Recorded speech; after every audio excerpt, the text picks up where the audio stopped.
urtearen sasoi honetan, haur bat jaio zen Belenen.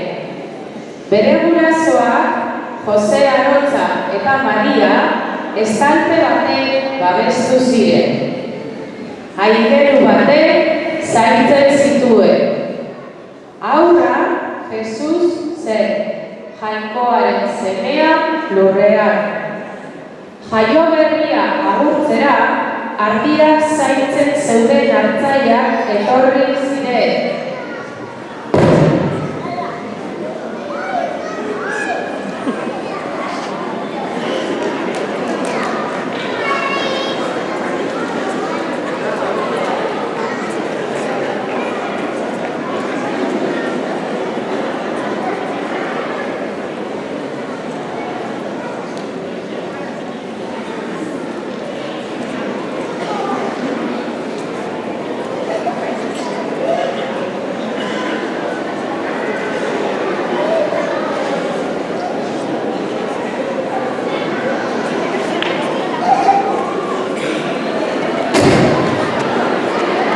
Eta urrunetik etorri ziren ere 3 errege opari bereziak ekarriz, urrea, iltzetsua eta mirra.